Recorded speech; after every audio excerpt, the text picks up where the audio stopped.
पहला प्रश्न, आपने कहा कि सब आदर्श गलत हैं, लेकिन क्या अपने गंतव्य को, अपनी नियति को पाने का आदर्श भी उतना ही गलत है?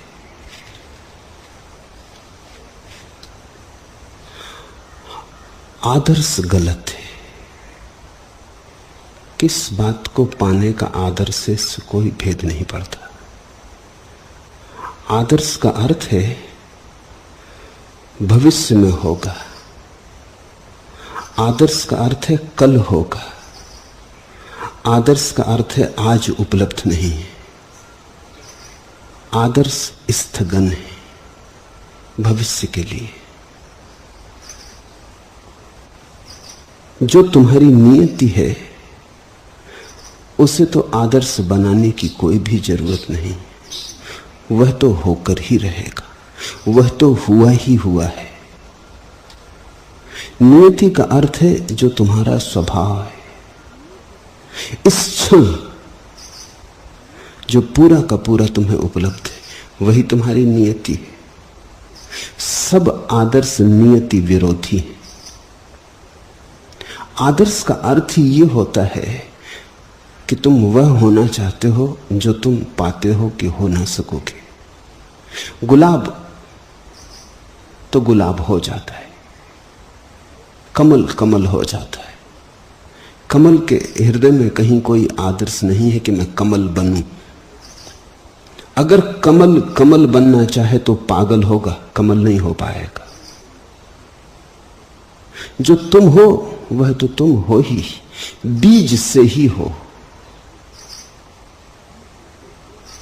उससे तो अन्यथा होने का उपाय नहीं है। इसलिए नियति के साथ, स्वभाव के साथ आदर्श को जोड़ना तो विरोधाभास है। पर हमारे मन पर आदर्श की बड़ी पकड़ है। सदियों से हमें यही सिखाया गया है कि कुछ होना है, कुछ बनना है, कुछ पाना है। दौड़ सिखाई गई, स्पर्धा सिखाई गई, वासना सिखाई गई अनंत अनंत रूपों में। अष्टावक्र का उद्घोष यही है कि जो तुम्हें होना है वह तुम हो ही, कुछ होना नहीं है, जीना है। इस क्षण तुम्हें सब उपलब्ध है, एक क्षण भी टालने की कोई जरूरत नहीं है। एक क्षण भी टाला तो भ्रांति में पड़े। तुम जीना शुरू करो, तुम परिपूर्ण हो। समस्त अध्यात्म की मौलिक उद्घोषणा यही है कि तुम परिपूर्ण हो जैसे तुम हो। होने को कुछ परमात्मा ने बाकी नहीं छोड़ा है, और जो परमात्मा ने बाकी छोड़ा है उसे तुम पूरा न कर पाओगे। जो परमात्मा नहीं कर सका उसे तुम कर सकोगे, ये अहंकार छोड़ो। जो हो सकता था हो गया है, जो परमात्मा के लिए संभव था वो घट गया है। तुम जीना शुरू करो, टालो मत। परम अध्यात्म की घोषणा यही है कि उत्सव की घड़ी मौजूद है, तुम तैयारी मत करो। एक तैयारी करने वाला चित्त है जो उत्सव में कभी सम्मिलित नहीं होता, सदा तैयारी करता है। ये तैयार कर लूं, वो तैयार कर लूं। वो हमेशा टाइम टेबल देखता रहता है, कभी ट्रेन पे सवार नहीं होता। ट्रेन सामने भी खड़ी हो तो वो टाइम टेबल में उलझा होता है। वो सदा बिस्तर बांधता है लेकिन कभी यात्रा पर जाता नहीं। वो सदा मकान बनाता है लेकिन कभी उसमें रहता नहीं। वो धन कमाता है लेकिन धन को कभी भोगता नहीं, बस वो तैयारी करता है। तुम ऐसे तैयारी करने वाले करोड़ों लोगों को अपने चारों तरफ देखोगे, वही है, उन्हीं की भीड़ है। वो सब तैयारी कर रहे हैं, वो कह रहे हैं कल भोगेंगे, परसों भोगेंगे। इनमें सांसारिक भी हैं, इनमें आध्यात्मिक जिनको तुम कहते हो वो भी सम्मिलित हैं। तुम्हारे तथाकथित साधु संत और महात्मा वो कहते हैं यहां क्या रखा, स्वर्ग में भोगेंगे। उनका कल और भी आगे है, मरने के बाद भोगेंगे। यहां क्या रखा, यहां तो सब क्षणभंगुर। यहां तो सिर्फ पीड़ित होना है, परेशान होना है, कल की तैयारी करनी। लेकिन तुमने देखा कल कभी आता नहीं, कल कभी आया ही नहीं। इसलिए मैं तुमसे कहता हूं स्वर्ग कभी आता नहीं, कभी आया ही नहीं। स्वर्ग तो कल का विस्तार है, कल ही नहीं आता, स्वर्ग कैसे आएगा? जिस आदमी ने कल में अपने स्वर्ग को देखा है उसका आज नर्क होगा, बस इतना पक्का है। कल तो आएगा नहीं, और जब भी कल आएगा आज होकर आएगा। और अगर तुमने ये गलत आदत सीख ली कि तुम कल में ही नजर लगाए रहे, तो तुम आज को सदा चूकते जाओगे। और जब भी आएगा आज आएगा, जो भी आएगा आज की तरह आएगा, और तुम्हारी आंखें कल पे लगी रहेंगी, कल कभी आता नहीं। ऐसे तुम वंचित हो जाओगे, ऐसे तुम जो मिला था उसे न भोग पाओगे, जो हाथ में रखा था उसे न देख पाओगे, जो मौजूद था, जो नृत्य गीत चल ही रहा था, उसमें तुम सम्मिलित न हो पाओगे। अध्यात्म की आत्यंतिक घोषणा यही है कि समय के जाल में मत पड़ो। समय है मन का जाल, अस्तित्व मौजूद है, उतरो, छलांग लो। तैयारी सदा से पूरी है, सिर्फ तुम्हारी प्रतीक्षा है।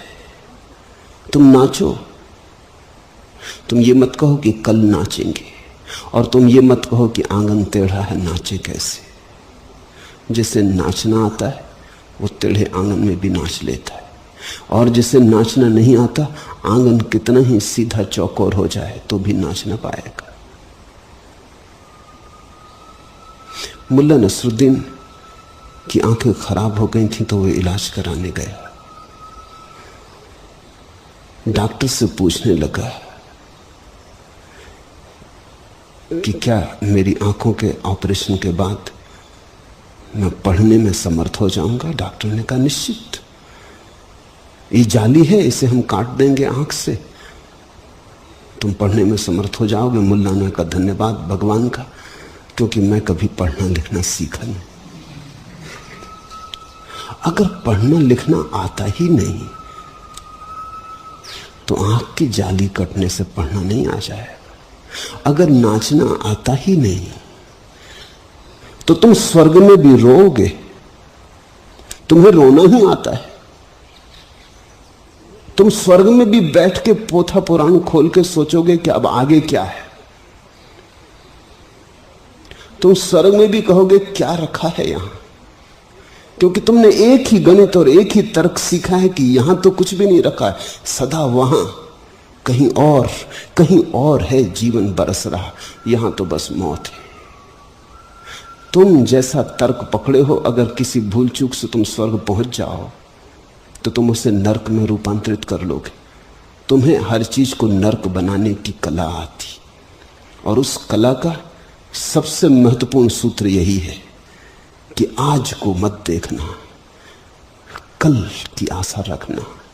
कल होगा सब, आज तो सह लो, आज तो रो लो, कल हंसेंगे। आज तो रुदन है, आंसू है, कल होंगी मुस्कुराहटें।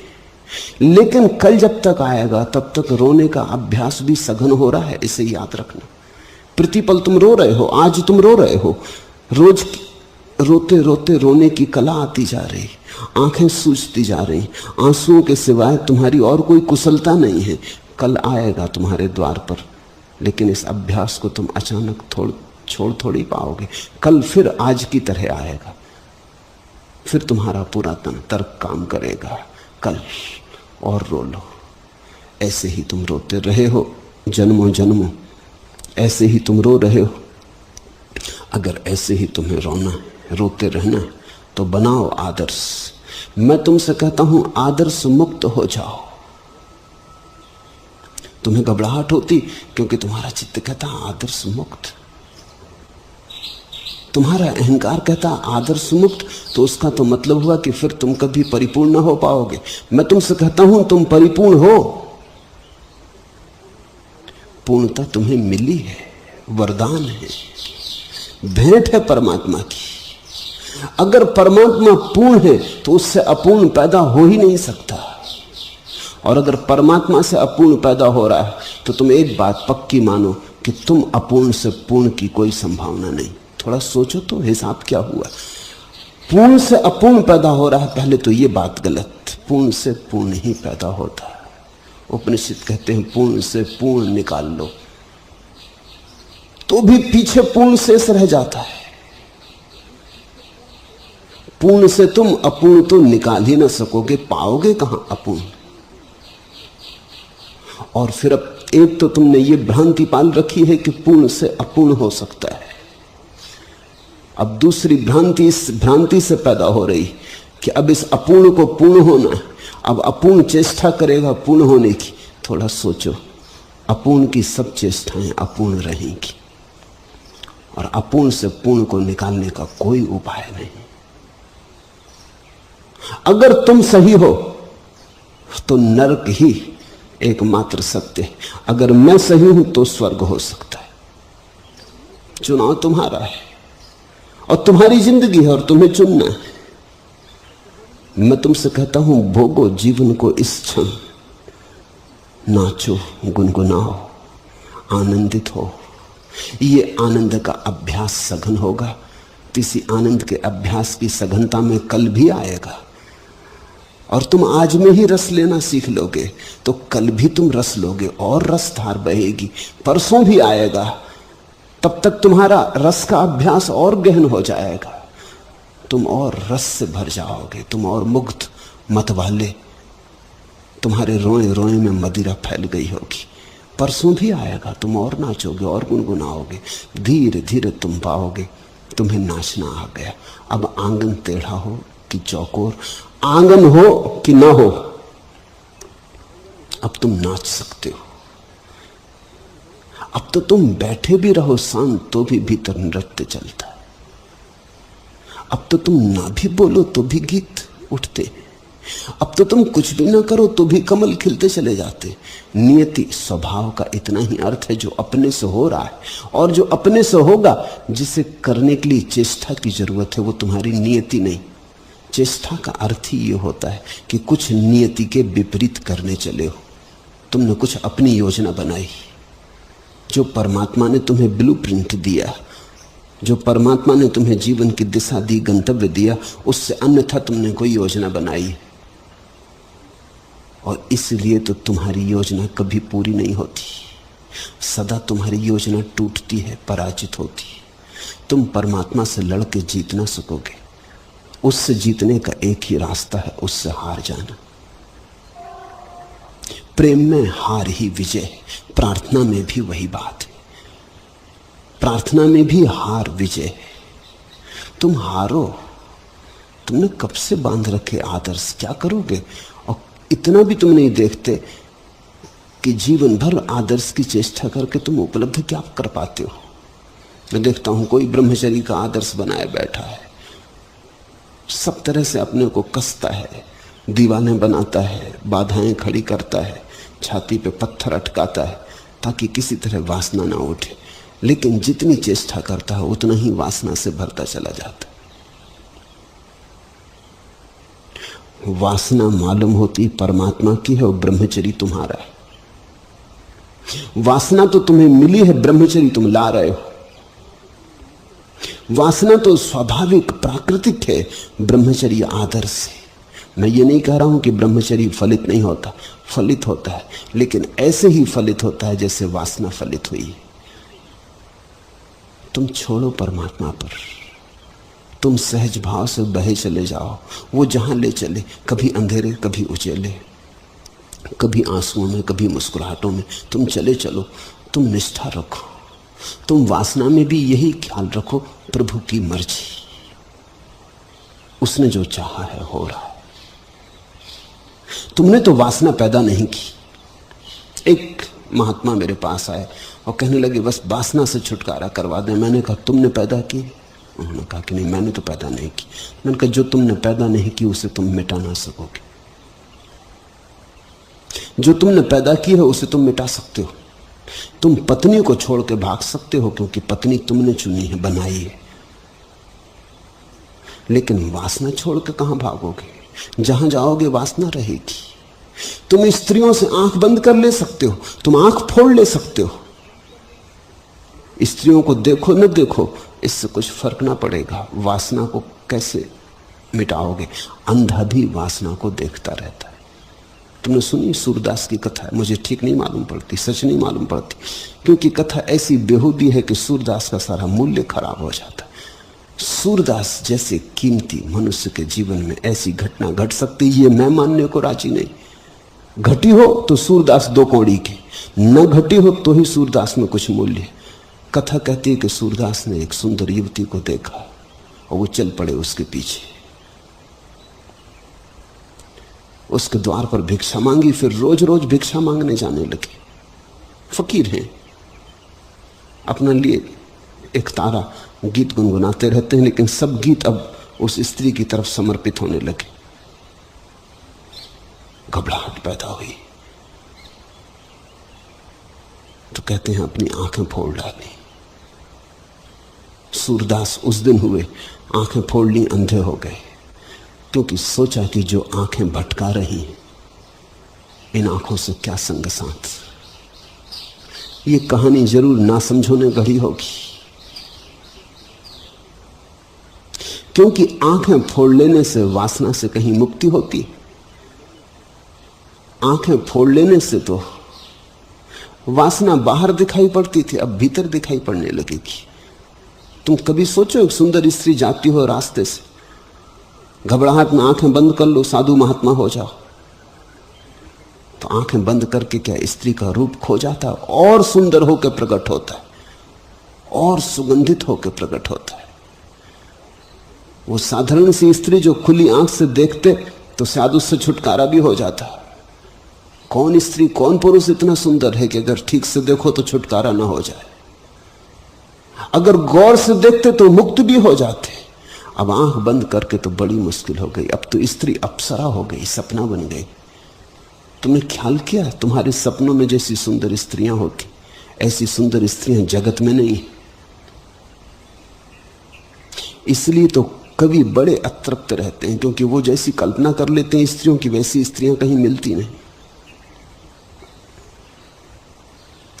चित्रकार बड़े अतृप्त रहते हैं, मूर्तिकार बड़े अतृप्त रहते हैं, किसी से मन नहीं भरता। अब जो मूर्ति गढ़ता है उसकी रूप की कल्पना बड़ी प्रगाढ़ है, नाक नक्श का उसका अनुपात बड़ा गहरा है। वो तो अति सुंदर हो तो ही सुंदर हो सकता है, वैसा तो कोई चेहरा कहीं मिलता नहीं। सपने इतने सुंदर हैं कि यथार्थ उनसे फीका पड़ता है। तो जिसकी भी कल्पना प्रगाढ़ है वो कभी जीवन में तृप्त नहीं होता। उसकी कल्पना ही कहे चली जाती, इसमें क्या रखा है, इसमें क्या रखा है। उसकी कल्पना तुलना का आधार रहती। आंख बंद करने से कल्पना तो ना मिटेगी, सपने तो ना मिटेंगे। आंख बंद करने से तो जो ऊर्जा थोड़ी बहुत बाहर चली जाती थी, सपने नहीं बनती थी, वो भी सपने बनने लगेगी। सारी ऊर्जा सपना बनने लगेगी। तो जिस व्यक्ति ने वासना के खिलाफ ब्रह्मचर्य का आदर्श बनाया, वो ब्रह्मचर्य को तो उपलब्ध नहीं होता, एक मानसिक व्यभिचार को उपलब्ध होता है। उसके भीतर भीतर वासना दौड़ने लगती। मैं ये नहीं कह रहा हूं कि ब्रह्मचर्य घटित नहीं होता, लेकिन आदर्श की तरह कभी घटित नहीं होता। वासना को समझ के, वासना को जी के, वासना के अनुभव से, वासना के रस में डूब के, प्रतीति से, साक्षात से धीरे धीरे तुम्हें दिखाई पड़ता है कि वासना से कुछ भी मिलने को नहीं। और धीरे धीरे वासना में ही तुम्हें दिखाई पड़ना शुरू होता है निर्वासना की पहली पहली झलकें। ब्रह्मचर्य की पहली झलकें वासना की गहराई में ही मिलती। संभोग की आत्यंतिक गहराई में ही पहली दफा समाधि की किरण उतरती। वैसी किरण जब उतर आती, बस फिर घटना घट गई। फिर तुम उस किरण के सहारे चल पड़ो, सूरज तक पहुंच जाओगे, फिर तुम्हें कोई रोक सकता नहीं। लेकिन वो घटना उतनी ही स्वाभाविक है जैसे वासना स्वाभाविक है, कामना स्वाभाविक है, ब्रह्मचर्य भी स्वाभाविक है। थोपा आरोपित आयोजित ब्रह्मचर्य दो कौड़ी का है। तुम हिंसक हो, अहिंसा का आदर्श बना लेते हो। सच तो यह है कि तुम आदमी का आदर्श देख के बता सकते हो कि आदमी कैसा होगा, उल्टा कर लेना। अगर आदमी का आदर्श ब्रह्मचर्य हो तो समझ लेना कामी आदमी। कामी के अतिरिक्त कौन ब्रह्मचर्य का आदर्श बनाएगा? अगर आदमी दान को आदर्श मानता हो तो समझना लोभी। अगर आदमी करुणा को आदर्श मानता हो समझना क्रोधी है। अगर आदमी कहता हो जीवन में शांति आदर्श है तो समझ लेना अशांत आदमी है, विक्षिप्त आदमी है। तुम मुझे बता दो किसी आदमी का आदर्श और मैं बता दूंगा उसका यथार्थ क्या है। यथार्थ बिल्कुल विपरीत होगा। इस गणित में तुम्हें कभी चूक ना होगी। तुम पूछ लो आदमी से आपका आदर्श क्या है महानुभाव, और आप उनके यथार्थ से परिचित हो जाओगे। अगर आदमी कहे कि अचौरी मेरा आदर्श है तो अपनी जेब संभाल लेना, यह आदमी चोर है। क्योंकि चोर के ही लिए केवल अचौरी का आदर्श हो सकता है। जो आदमी चोर नहीं है उसे तो ख्याल भी नहीं आएगा कि अचौरी भी आदर्श है। अगर वो कहे कि ईमानदारी मेरा आदर्श है तो वो बेईमान है। तुम आदर्शों को मत देखना, तुम तत्क्षण विपरीत खोजना और तुम्हें अचानक उस आदमी के जीवन की कुंजी मिल जाएगी। जिस आदमी के जीवन में ईमानदारी है उसे ईमानदारी का ख्याल ही नहीं रह जाता, जो है उसका ख्याल ही भूल जाता है। स्वस्थ आदमी के जीवन में कभी भी स्वास्थ्य का आदर्श नहीं होता, बीमार आदमी के जीवन में होता। तुम बीमारों को देखोगे, प्राकृतिक चिकित्सा की किताबें पढ़ रहे, एलोपैथी, होम्योपैथी, बायोकेमिस्ट्री और न मालूम कहां कहां से खोज के ले आते हैं। बीमार आदमी को तुम हमेशा स्वास्थ्य के शास्त्र पढ़ते देखोगे। स्वस्थ आदमी को हैरानी होती है कि कुछ और पढ़ने को नहीं। ये क्या पढ़ रहे हो तुम? प्राकृतिक चिकित्सा कि पेट पे मिट्टी बांधो, कि सिर पे गीला कपड़ा रखो, कि टप में लेटे रहो, कि उपवास कर लो, कि ऐसा करो, कि इनिमा ले लो। ये तुम कर क्या रहे हो? ये कोई वो आदमी कहेगा स्वास्थ्य मेरा आदर्श, लेकिन ये आदमी बीमार है, ये बुरी तरह से बीमार है। इसका रोग भयानक है, ये रोग से ग्रस्त है। और आदर्श बनाना कहीं और से नहीं आता, तुम्हारे रोग से आता है। स्वस्थ आदमी को स्वास्थ्य का पता नहीं चलता। वस्तुतः स्वास्थ्य की परिभाषा यही है कि जब तुम्हें शरीर का बिल्कुल पता ना चले तो तुम स्वस्थ। अगर शरीर का कहीं भी पता चले तो बीमार। बीमारी का मतलब क्या होता है? सिर में जब दर्द होता है तो सिर का पता चलता है, सिर में दर्द ना हो तो सिर का पता चलता ही नहीं। तुम सोचो, देखो, सिर की तुम्हें याद कब आती? जब सिर में दर्द होता है।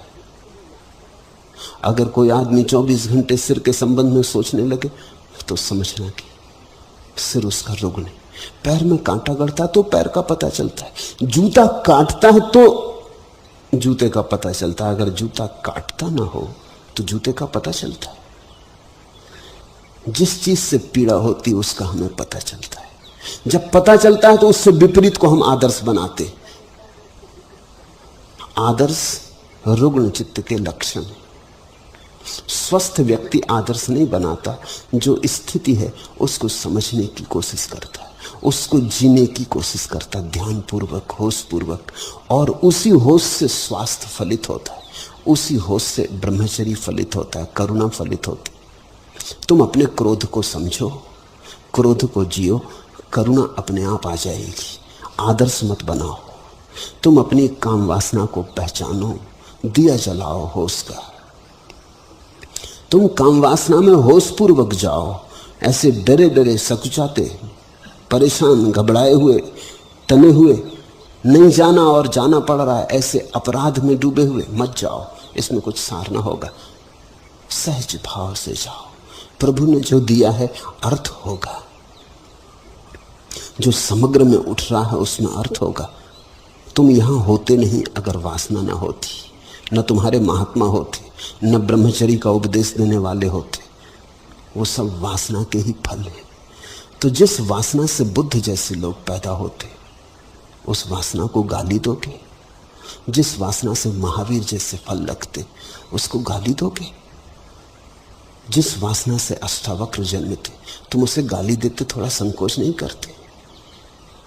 अगर ब्रह्मचर्य इस जगत में फला है तो वासना से ही फला है। फल को तो तुम आदर देते हो, वृक्ष को इनकार करते हो, तो तुम भूल कर रहे हो। तो तुम्हारे जीवन के गणित में साफ सुथरापन नहीं, बड़ी उलझन, बड़ा विभ्रम है। बुद्ध हो कि महावीर, कृष्ण हो कि मोहम्मद की क्राइस्ट, सब आते वासना के सागर में ही ये लहरें उठती और ब्रह्मचर्य की ऊंचाई पर पहुंच जाती।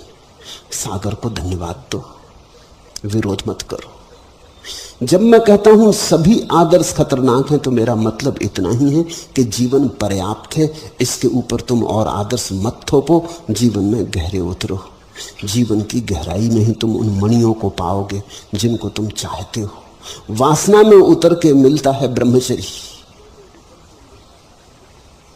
मैं ये नहीं कह रहा हूं कि सभी वासना से भरे लोगों को ब्रह्मचर्य मिल जाएगा या मिल गया है। मेरी शर्त ख्याल में रखना, वासना में उतर के मिलता है, लेकिन जो जागरूकता से उतरता है बस उसी को मिलता है। जो साक्षी भाव से उतरता है उसी को मिलता है। तो दुनिया में दो तरह के लोग हैं साधारणतः, वासना में उतरते मूर्छा से, उनको कुछ नहीं मिलता। फिर वासना से भयभीत होकर भागते ब्रह्मचर्य की तरफ मूर्छा में, उनको भी कुछ नहीं मिलता। मिलता उसे है जो सजग होकर जाग के जीवन जो दिखाए उसे देखने को राजी होता है, जो कहता है मेरी निजी कोई मर्जी नहीं, प्रभु जो दिखाएगा उसे देखेंगे, लेकिन साक्षी को जगा के देखेंगे, पूरा पूरा देखेंगे, रत्ती रत्ती देखेंगे, कुछ छोड़ ना देंगे, छोड़ने की जल्दी ना करेंगे। ऐसे सजग जागरण में सभी आदर्श अपने आप फलने लगते। जब मैं तुमसे कहता हूं आदर्श छोड़ो, तो मैं आदर्शों के विरोध में नहीं हूं। अगर तुम मेरी बात समझो तो मैं ही आदर्शों के पक्ष में हूं, क्योंकि जो मैं कह रहा हूं उसी से आदर्श फलेंगे, और जो तुम सुनते रहे हो उससे आदर्श कभी नहीं फलते। आदर्श के पीछे दौड़ो और आदर्श कभी ना मिलेगा। और मैं तुमसे कहता हूं रुको, जो है उसमें उतरो, आदर्श अपने आप फल जाएंगे। स्वभाव का अर्थ ही यही है, नियति का अर्थ ही यही है। कुछ करने को नहीं है, जाग कर जीना है। और जागना कोई करना थोड़ी है, वो तो तुम्हारी क्षमता ही है, उसमें कुछ कृत्य जैसा नहीं है। लेकिन अहंकार आदर्शों से पलता है। तुम चकित होगे, अहंकार बहुत घबराता है इस बात से जो मैं कह रहा हूं, क्योंकि अगर मेरी बात तुमने मानी तो अहंकार इसी क्षण मर जाएगा। फिर अहंकार को सजाने के लिए कोई उपाय ना रहेगा। अहंकार सजता है आदर्शों से, न तो कभी आदर्श मिलते, लेकिन अहंकार की दौड़ हो जाती। दौड़ में अहंकार है और आदर्श दौड़ की सुविधा देते। किसी को धन कमाना है तो अहंकार को सुविधा है, किसी को पद पे पहुंचना है तो अहंकार को सुविधा है, किसी को मोक्ष पाना है तो अहंकार को सुविधा है, किसी को त्यागी बनना है तो अहंकार को सुविधा है। मैं कहता हूं कुछ बनना नहीं, तुम हो तो दौड़ खत्म। दौड़ गिरी, अहंकार गिरा। अहंकार बड़ी सूक्ष्म प्रक्रिया है। अगर तुमने निरअहंकारिता का आदर्श बना लिया तो भी अहंकार बना रहेगा। अहंकार कहता निरअहंकार होना, फिर चली यात्रा, फिर चल पड़े तो फिर मन की व्यापार शुरू हो गया। तुम कोई आदर्श मत बनाओ, फिर देखो क्या घटता है। तुम इतना ही कह दो कि जो हूं ऐसा हूं, खोल के रख दो अपनी किताब, ढांको मत। उद्घोषणा कर दो कि बुरा हूं, पापी हूं, क्रोधी हूं, कामी हूं, ऐसा हूं। और अपने बनाए हूं ऐसा नहीं हूं, क्योंकि मैंने कभी ऐसा बनना नहीं चाहा, ऐसा मैंने अपने को पाया है, तो मैं कर क्या सकता हूं। देखूंगा जो है, बैठ के देखेंगे इस खेल को जो प्रभु ने दिखाना चाहा। जरूर कोई राज होगा, और राज है, राज यही है कि इस लीला को तुम देखने वाले बन जाओ, तुम दृष्टा बन जाओ। आदर्श तुम्हें कर्ता बना देते, कुछ करने का मौका हो जाता है। मैं तुमसे आदर्श छीन रहा हूं, अष्टावक्र तुमसे आदर्श छीन रहे हैं सिर्फ इसीलिए ताकि कर्ता को कोई जगह ना बचे। आदर्श गए तो करने के सब उपाय गए, फिर करोगे क्या? फिर तो होना ही बचा, शुद्ध होना।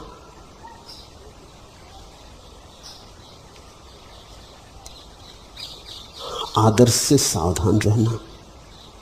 आदर्श के कारण ही तुम्हारा जीवन रिक्त रह गया है। आदर्श के कारण ही आदर्श नहीं फल पाए, नहीं फूल पाए।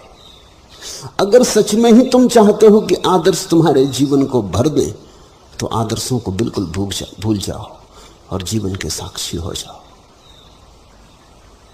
जैसा है, जो है। इस तथाता में ठहरो। इसमें रत्ती भर हेर फेर करने की आकांक्षा मत करो। तुम हो कौन? तुम हेर फेर कर कैसे सकोगे? जरा धार्मिक लोगों की विडंबना तो देखो।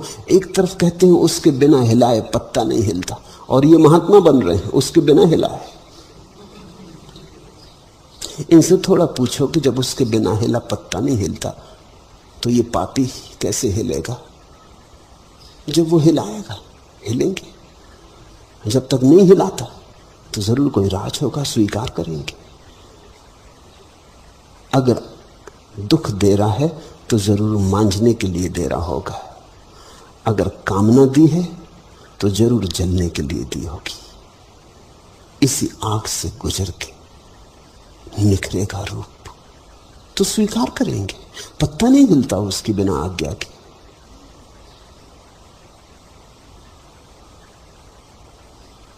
और तुम सारे जीवन को बदल देने की चेष्टा कर रहे हो। तुम हो कौन? और तुम्हारे किए कब क्या हुआ है? और फिर इस जाल को और भी थोड़ा गौर से देखो। तुम जो भी करोगे तुम ही करोगे ना। कामी कोशिश करेगा ब्रह्मचर्य लाने की, लेकिन कामी कोशिश करेगा ना। कामी की कोशिश कामना की ही होगी। क्रोधी कोशिश करेगा करुणा की, क्रोधी करेगा ना। तो क्रोधी की सारी चेष्टा में क्रोध होगा। करुणा भी क्रोध से विषाक्त हो जाएगी। अहंकारी विनम्र बनने की चेष्टा करता है, पर अहंकारी करता है। तो तुम विनम्र आदमियों को देखो, उन जैसे सजे सजाए अहंकारी तुम्हें कहीं भी ना मिलेंगे। कोई आदमी आता है तुमसे कहता आपके पैरों की धूल हूं मैं। वो ये नहीं कह रहा है कि मैं पैरों की धूल हूं, वो ये कह रहा है मैं बड़ा विनम्र आदमी हूं। वो ये कह रहा है कि अब तुम मुझसे कहो कि नहीं नहीं आप और पैरों की धूल, आप तो सिरताज हैं। वो ये सुनने को खड़ा है कि बोलो अब। वो ये कह रहा है कि छुओ मेरे चरण। देखो मैंने इतनी विनम्रता दिखाई कि कहा कि मैं तुम्हारे पैरों की धूल। और अगर तुमने मान लिया कि नहीं आप बिल्कुल ठीक कहते हैं, पहले तो मैं तो ऐसा मानता ही हूं सदा से कि आप बिल्कुल पैरों की धूल, तो वह आदमी तुम्हें जिंदगी भर माफ ना कर सकेगा। हालांकि कहा उसी ने था, तुमने कुछ और कुछ जोड़ा ना था। तुमने इतना ही कहा कि आप बिल्कुल ठीक कह रहे हैं। सभी को पता है, एक एक आदमी जानता है इस गांव में कि आप बिल्कुल पैरों की धूल से भी गए बीते। फिर देखना उस आदमी की आंख में कैसी आग जलती। तब तुम्हें पक्का पता चलेगा कि विनम्रता की ओट में भी अहंकार पलता है।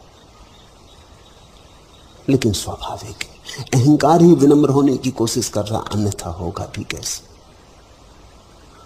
तो मैं तुम्हारे विपरीत किन्हीं आदर्शों को तुम्हारे ऊपर नहीं थोपना चाहता, क्योंकि तुम ही थोपोगे उन्हें, अड़चन खड़ी होगी। मैं तो चाहता हूं कि तुम जीवन जैसा तुम्हारा है, जो तुम्हारे जीवन का यथार्थ है, उस यथार्थ को समझो। उसी यथार्थ की समझ में से खिलेंगे फूल, उठेंगे गीत। उसी यथार्थ के बोध में से तुम्हारे जीवन में क्रांति घटेगी। क्रांति घटती है, तुम्हारे घटाए नहीं घटती। तुम जाग के देखने लगो जो है और घटती। क्रांति प्रभु प्रसाद है। दूसरा प्रश्न, एक ही सपना बार बार पुनरुक्त होता है, इसलिए पूछता हूं। सपना ऐसा है, मैं कार चला रहा हूं, पहाड़ी रास्ता है और यात्रा ऊपर की ओर है। अचानक कार पीछे की तरफ जाने लगती है, रिवर्स, और मैं रोकने की कोशिश करता हूं, लेकिन न मैं गियर संभाल पाता हूं, न ब्रेक और न स्टीयरिंग। असहाय होकर दुर्घटना के किनारे पहुंच जाता हूं और तभी चौंक कर जाग जाता हूं। कभी कभी कार जब ऊपर उतार पर होती है तब भी मेरा सब नियंत्रण जाता रहता है। लेकिन एक बात सदा महसूस होती है कि यद्यपि मैं ड्राइवर हूं तो भी मेरा पैर एक्सीलरेटर पर नहीं है। गाड़ी अपने आप चलती, मैं रोकने की कोशिश करता हूं, नियंत्रण नहीं रख पाता हूं। पूछा है अजित सरस्वती ने। सपना महत्वपूर्ण है और सभी के काम का है।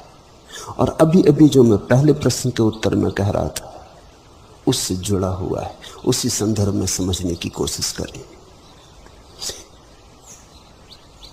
मैं कार चला रहा हूं, पहाड़ी रास्ता है, यात्रा ऊपर की ओर है। सभी लोग जीवन को ऊपर की ओर खींच रहे हैं। पहाड़ी पर आदर्श यानी पहाड़ ऊपर, सभी कोशिश कर रहे हैं गंगोत्री में पहुंच जाएं, गंगा में तैरकर। गंगा के साथ जाने को कोई तैयार नहीं, विपरीत जा रहे हैं, धार के विपरीत बह रहे हैं। अहंकार को मजा ही धार के विपरीत बहने में। धार के साथ बहने में क्या मजा? धार के साथ बहने में तो तुम बचते ही नहीं, धार ही बचती। तुम्हारा क्या है? छोड़ दिए हाथ पैर, चल पड़े तो गंगा तुम्हें ले जाएगी सागर तक, गिरा देगी वहां बंगाल की खाड़ी में। लेकिन तुम्हारा क्या? तुम इतना भी तो ना कह पाओगे कि मैंने इतनी यात्रा की। लोग हंसेंगे, वो कहेंगे तुमने यात्रा की, ये तो गंगा की यात्रा है। तुम तो बचे कहां? तुम तो उसी दिन मिट गए जिस दिन तुमने धार में अपने को छोड़ा।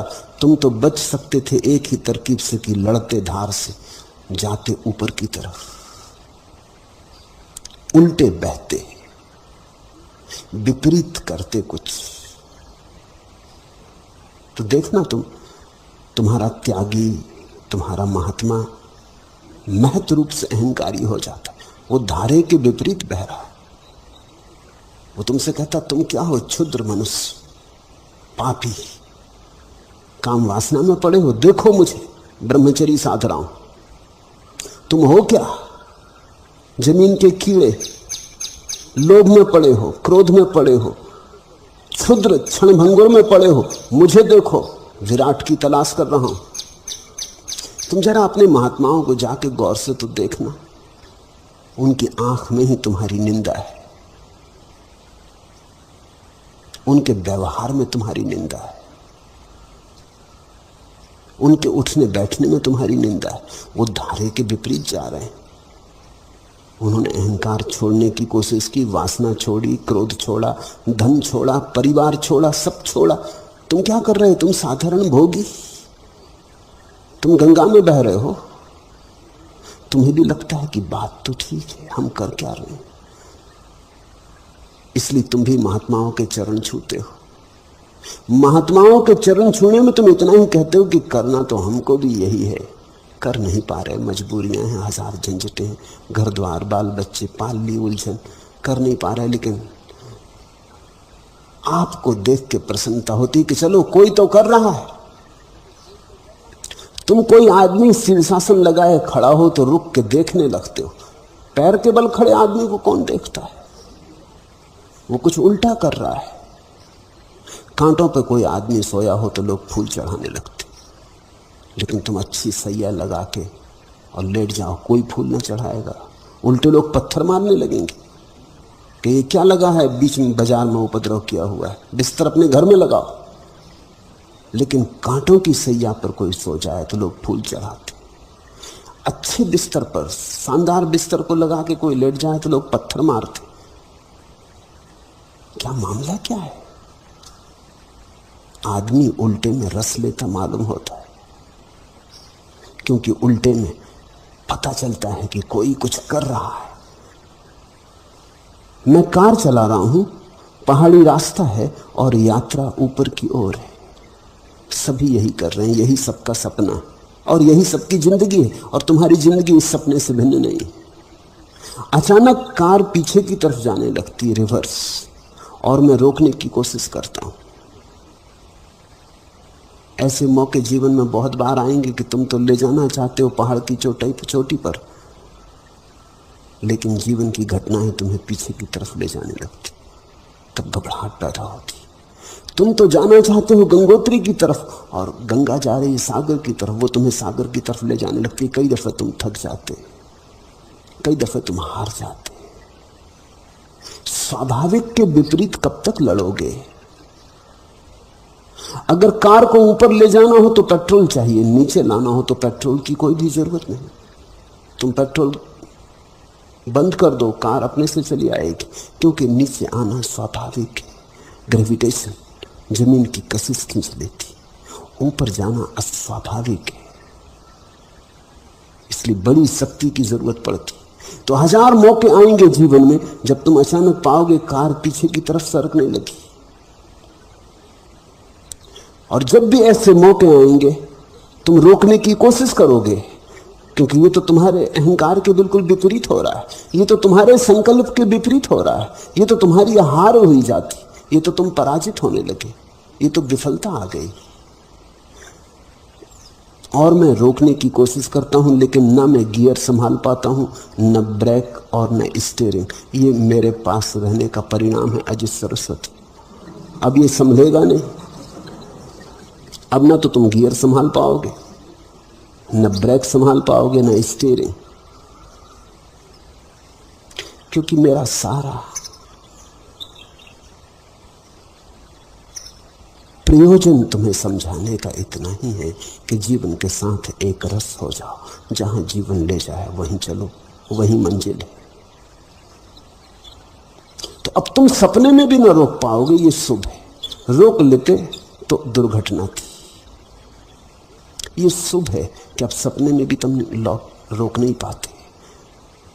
तुम्हारा नियंत्रण खो रहा है, तुम्हारा नियंत्रण खो रहा है, अर्थात तुम्हारा अहंकार खो रहा है, क्योंकि अहंकार नियंता है। जैसे ही तुमने अहंकार छोड़ा, परमात्मा नियंता है, फिर तुम नियंता नहीं हो। जब तक तुम्हारा अहंकार है तुम नियंता हो, तब तक परमात्मा इत्यादि की तुम कितनी ही बातें करो, लेकिन परमात्मा से तुम्हारा कोई संबंध नहीं बन सकता। तुम हो तो परमात्मा नहीं। अच्छा हो रहा है कि अब न गियर संभलता, न ब्रेक लगता, न स्टीयरिंग पे पकड़ रह गई। असहाय होकर दुर्घटना के किनारे पहुंच जाता हूं। वो दुर्घटना जैसी लगती है क्योंकि तुम ऊपर जाना चाहते थे।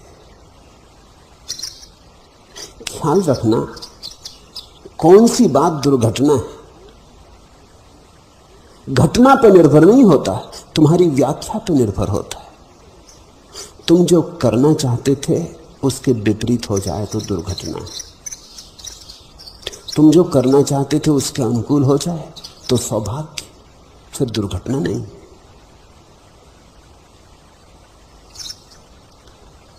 तुम्हारे ऊपर निर्भर है। तो वो जो अहंकार की छोटी सी बची हुई कहीं छिपी कोने में पड़ी हुई आशा है, वो तत्क्षण कहती है तो दुर्घटना हुई जा रही, नियंत्रण खोए दे रहे हो, ये तो कार तुम्हारे हाथ के बाहर हुई जा रही है। असहाय होकर दुर्घटना के किनारे पहुंच जाता हूं। तुम नहीं चाहते और पहुंच जाते हो, इसलिए असहाय अवस्था मालूम होती। अगर तुम चाहने लगो तो जिसे तुम असहाय कह रहे हो वो असहाय ना रह जाएगी। उसी अवस्था में तुम पाओगे जहां तुमने अपना सब आधार छोड़ा, वहीं जहां तुम निराधार हुए वहीं परमात्मा का आधार मिला। तब तुम अचानक पाओगे पहली दफा आसरा मिला। अब तक असहाय थे क्योंकि अपने सिवाय अपना कोई सहारा नहीं था, वो भी कोई सहारा था। तिनकों को पकड़े थे और सागर को तैरने की सोचते थे, कागज की नाव में बैठे थे। अब पहली दफा तुम पाओगे कि बेसहारा होके सहारा मिला। हारे को हरिनाम। जैसे ही आदमी पूर्ण रूप से हार जाता है, हरिनाम का उद्घोष होता है। निर्बल के बलराम। जब तुम बिल्कुल निर्बल सिद्ध हो जाते हो, सब तरह से असहाय, उसी क्षण तुम्हें प्रभु का सहारा मिलना शुरू हो जाता है। तुम्हारे कारण ही बाधा पड़ रही थी, अब कोई बाधा ना रही।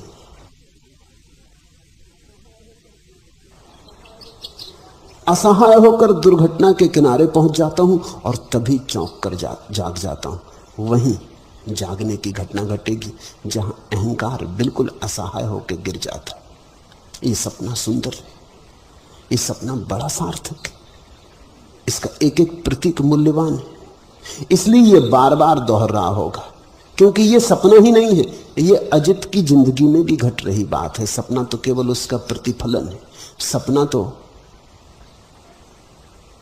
केवल छाया है अचेतन में उस घटना की जो उनके जीवन में चारों तरफ घट रही। और तभी चौंक कर जाग जाता हूं। अगर जागना हो तो बेसहारा हो जाओ, असहाय हो जाओ। जब तक तुम्हें अकल रहेगी कि मैं कुछ कर लूंगा, तब तक तुम सोए रहोगे। जब तक तुम्हें अकल रहेगी कि मैं करता हूं, तब तक तुम सोए रहोगे। जैसे ही तुम्हारी अकल टूटने लगेगी, न गियर संभलेगा, न ब्रेक, न स्टीयरिंग, अचानक गाड़ी चलने लगेगी तुम्हारे नियंत्रण के बाहर, उसी क्षण तुम जाग जाओगे। अहंकार मूर्छा है, निद्रा है। निरअहंकार होना जाग जाना है, अमूर्छा है। कभी कभी कार जब उतार पर होती तब भी मेरा सब नियंत्रण जाता रहता है। उतार से ही हम डरते हैं, उतार शब्द से ही घबराहट है। चढ़ाओ तो अहंकार को रस देता, उतार तो बेचैनी शुरू हो जाती। इसलिए तो जवानी में रस होता, बुढ़ापे में बेचैनी शुरू हो जाती। कोई बूढ़ा नहीं होना चाहता, होना पड़ता है ये दूसरी बात है, कोई होना नहीं चाहता। और लोग बूढ़े भी हो जाते हैं तब तक भी दावा करते रहते हैं कि वो जवान, और लोग बड़े प्रसन्न होते हैं उनकी बात सुन के। पंडित जवाहरलाल नेहरू बुढ़ापे तक कहते रहे कि मैं जवान हूं, और सारा मुल्क प्रसन्न होता था कि बिल्कुल ठीक बात है। ये क्या बात हुई? चढ़ाव पर ही रहने में रस है, उतार को स्वीकार करने की भी हिम्मत नहीं। लेकिन मुल्क को बड़ा अच्छा लगता था कि मुल्क का प्रधानमंत्री कहता है कि मैं जवान हूं बुढ़ापे में, कि मैं 60 साल का जवान हूं, कि मैं 65 साल का जवान हूं। हम बड़े प्रसन्न होते थे। वो प्रसन्नता हमारे भीतर की आकांक्षा को बताती। हम में से भी कोई बूढ़ा नहीं होना चाहता, हम सब जवान रहना चाहते, हम सब चढ़ाव पर रहना चाहते हैं, सदा चढ़ाव पर रहना चाहते। मगर सोचो भी तो, चढ़ाव बिना उतार के हो कैसे सकते? चढ़ते ही रहोगे और उतार ना होगा तो पागल हो जाओगे। हर पहाड़ के पास खाई होगी, खड्डा होगा, हर बड़ी लहर के पीछे गड्ढा होगा। जवानी के साथ बुढ़ापा जुड़ा है। और अगर जवानी कोई रह जाए, अटक जाए, तो सड़ांध पैदा होगी, बहाव मिट जाएगा। बूढ़ा होना बिल्कुल स्वाभाविक है। जैसे जवानी को स्वीकार किया, वैसे बुढ़ापे को स्वीकार करना। जो अटक गया जवानी में, उसका प्रवाह रुक गया। बुढ़ापे से हम सभी घबराते हैं। जब आदमी देखता है पहले बाल सफेद होने लगे तो बड़ा घबरा जाता है। जब पहली दफा देखता है पैर कपता चलने में, हाथ थर्राता, बड़ा घबरा जाता। उतार आ गया। और हम तो सोचते थे सदा जवान रहेंगे, और हम तो सोचते थे सदा जिएंगे। ये तो उतार आ गया, अब मौत भी ज्यादा दूर ना होगी। ये तो मौत का संदेश वाहक आ गया। बुढ़ापे को हम इंकार करते हैं क्योंकि हम मौत को इंकार करना चाहते हैं। बुढ़ापा तो सीढ़ी है मौत की तरफ। लेकिन ध्यान रखना, जो बुढ़ापे को इंकार करता है, मृत्यु को इंकार करता है, वो जीवन को भी स्वीकार नहीं कर पाता। क्योंकि जीवन में ही तो ये घटनाएं घटती हैं, बुढ़ापा और मृत्यु। ये जीवन के ही तो अंतिम चरण है, ये जीवन की ही तो आखिरी चरण, आखिरी अभिव्यक्ति है, ये आखिरी स्थिति है। ये जीवन का ही तो अंतिम उद्घोष है मृत्यु। ये जीवन का तार जो अंतिम स्वर बजाता है वो मृत्यु का है। तो फिर जीवन को भी तुम प्रेम नहीं कर पाते। नीचे आते कार को देखता हूं तब भी नियंत्रण जाता रहता है। असल में जब भी कोई चीज नीचे आती तभी तुम्हें पता चलता है कि अपने नियंत्रण में सब कुछ नहीं। जब तक चीजें ठीक चलती हैं, पत्नी झगड़ती नहीं, बच्चे ठीक से स्कूल में पढ़ते हैं, धंधा दुकान कमाई में चलती, तब तक सब ठीक है। तब तक तुम्हें पता नहीं चलता कि तुम असहाय हो। फिर अचानक देखा कि दुकान टूटी, दिवाला निकल गया। जब तक दिवाली तब तक ठीक, जब दिवाला तब घबराए कि अपने बस के बाहर हुई जा रही बात। मैं तो सोचता था सब अपने बस में हो और दिवाली ही दिवाली रहेगी। ये दिवाला शब्द बड़ा बढ़िया है। अब दिवाली बिना दिवाले के हो कैसे सकती? दिवाली तो स्त्री है, दिवाला तो पति है, ये तो पूरा जोड़ा ही है। तुम सोचते थे सिर्फ दिवाली से गुजार लें, मगर जब पत्नी आ गई तो पति भी आ रहा है पीछे से। देर अबेर आ ही जाएगा।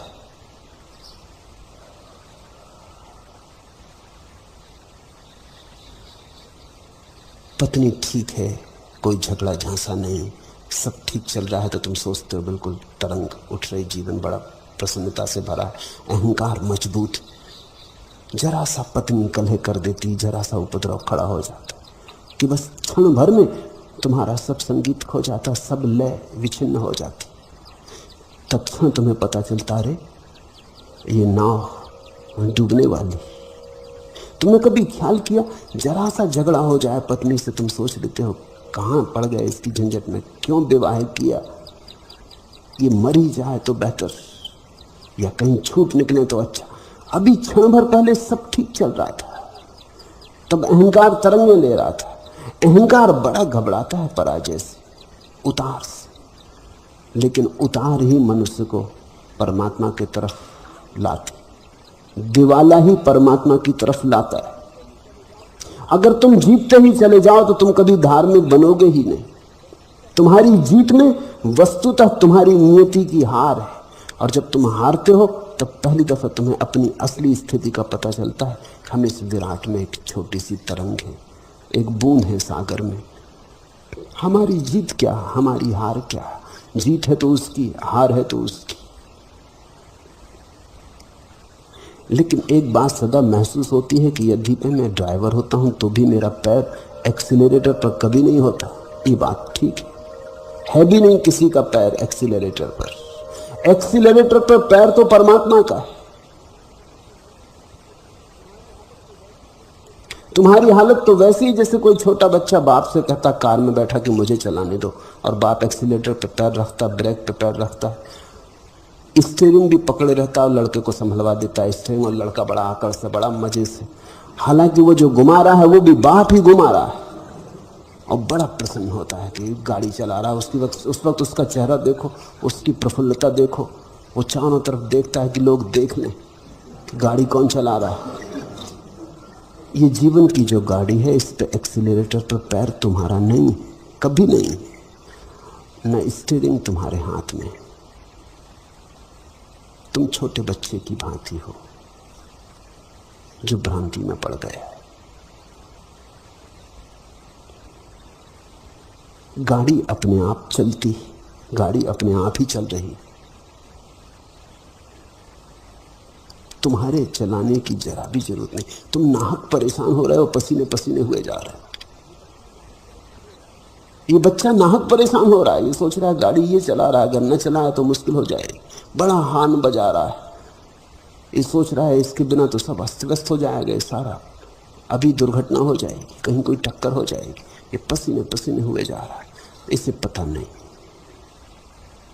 कि तेरे न हार्न बजाने से कुछ होना है, न तू गाड़ी को संभाल रहा, गाड़ी कोई संभाले हुए। किन्हीं विराट हाथों में सब है। हम सिर्फ साक्षी हो जाएं, करता हम नहीं, हम सिर्फ साक्षी हो जाएं तो बड़ी हंसी आएगी। जीवन की इस विडंबना पे बड़ी हंसी आएगी कि खूब मजाक रही। गाड़ी अपने आप चलती है, मैं रोकने की कोशिश करता हूं और नियंत्रण नहीं रख पाता हूं।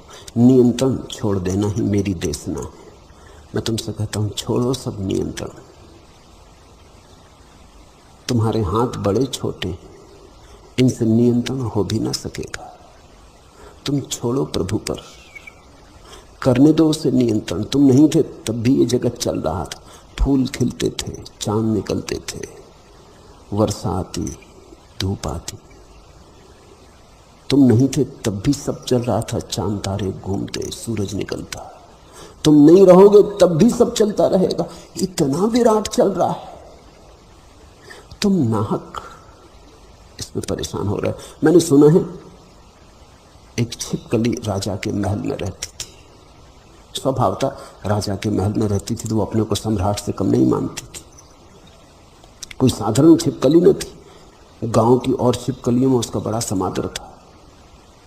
उसको बड़े निमंत्रण भी मिलते थे कि आज इस जगह उद्घाटन कर दो, कि नई छिपकली ने घर बसाया, कि किसी छिपकली का विवाह हो रहा, कि किसी छिपकली को बच्चा पैदा हुआ। लेकिन वो कभी जाती नहीं, वो मुस्कुरा के टाल देती। वो कहते किसी और को ले जाओ, क्योंकि मैं अगर चली गई तो इस महल के छप्पर को कौन संभालेगा, ये महल गिर जाएगा। छिपकली सोचती संभाले है छप्पर को, कोई संभाले नहीं। हमारे संभाले को संभला नहीं, लेकिन हमारे अहंकार के कारण हम ये बात मानने को राजी नहीं हो पाते कि हमारे बिना भी महल रह जाएगा। असंभव। वर्नर एरहार्ड एक छोटी सी कहानी कहते हैं कि अमेरिका के पहाड़ों में बसे एक कबीले में एक गुरु था। वो रोज सांझ को उसके पास एक जादुई कंबल था। वो जोर से कंबल को उठा के घुमाता और तत्क्षण आकाश में तारे निकलने शुरू हो जाते। ऐसा सदियों से होता रहा था और वो कबीला मानता था कि गुरु के कंबल में कुछ जादू है। तो जब भी गुरु घुमाता है कंबल को, फिर तुम जाओ बाहर और देखना शुरू करो, शीघ्र ही आकाश में तारे दिखाई पड़ने लगते।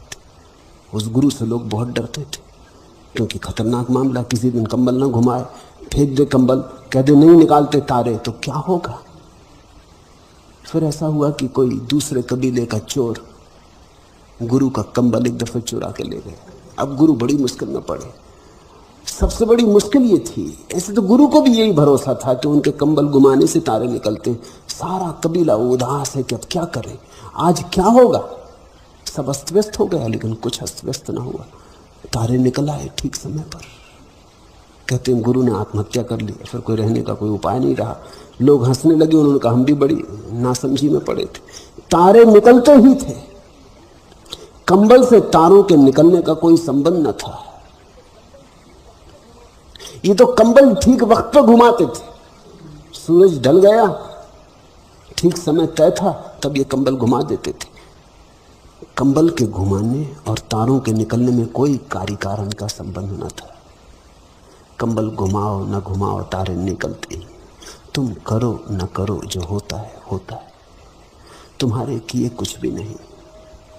जिस दिन ये बात तुम्हें समझ में आ जाएगी, जिस दिन तुम्हारा कंबल चोरी चला जाएगा, और वही हुआ आज इस सरस्वती का कंबल चोरी जा रहा है। खींच रहा हूं धीरे धीरे, काफी तो निकल गया है, थोड़ा सा पकड़े रह गए हैं वो हाथ में। वो भी जिस दिन छूट जाएगा उसी दिन ये सपना बंद हो जाएगा। उस दिन तुम अचानक पाओगे हम व्यर्थ ही परेशान हो रहे थे। जीवन चल ही रहा है, सुंदरतम ढंग से चल रहा है, इससे और ज्यादा गौरवशाली ढंग हो नहीं सकता। बड़ी गरिमा और प्रसाद से चल रहा है। हम व्यर्थ ही इसमें शोरगुल मचा रहे थे, हम व्यर्थ ही चिल्ला रहे थे, चीख रहे थे। हम चीखते चिल्लाते हैं क्योंकि हमारा अहंकार ये मानने को राजी नहीं हो पाता कि हमारे बिना भी दुनिया चलती रहेगी, हमारे बिना और दुनिया चलती रहेगी। असंभव। हम गए कि महल का छप्पर गिरा। नहीं, महल का छप्पर तुमसे संभला नहीं, न तुम्हारे कंबल के घुमाने से जीवन चल रहा है। इस भ्रांति को छोड़ देने का नाम ही धर्म है। तुम ईश्वर को मानो या न मानो, धार्मिक होने से ईश्वर मानने न मानने का कुछ प्रयोजन नहीं। तुम इतनी भ्रांति छोड़ दो कि मेरे चलाए सब चल रहा है, तुम धार्मिक हो गए। तुमने जान ही लिया प्रभु को, परमात्मा अवतरित हो ही गया, तुम उसके आमने सामने खड़े हो गए। फिर साक्षात में क्षण भर देर नहीं होती।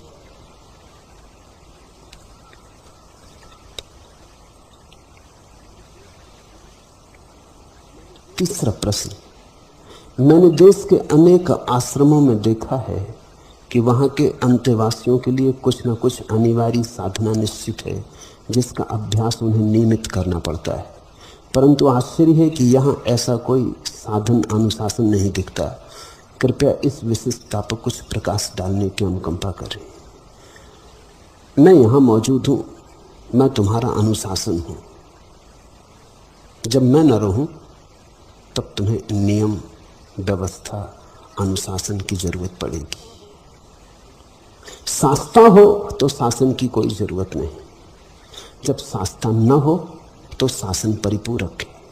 मुर्दा आश्रमों में तुमने जरूर ये देखा होगा, ये एक जिंदा आश्रम, अभी ये जिंदा है, मरेगा कभी, और तब तुम निश्चित मानो नियम भी होंगे, अनुशासन भी होगा। मेरे जाते ही नियम होंगे, अनुशासन होंगे, क्योंकि तुम बिना नियम अनुशासन के रह नहीं सकते। तुम ऐसे गुलाम हो। मैं भी लाख उपाय करता हूं तब भी तुम बार बार पूछने लगते हो कुछ नियम, कुछ अनुशासन। मेरी सारी चेष्टा तुम्हें समझाने की यह है कि तुम्हारे हाथ में कुछ भी नहीं है।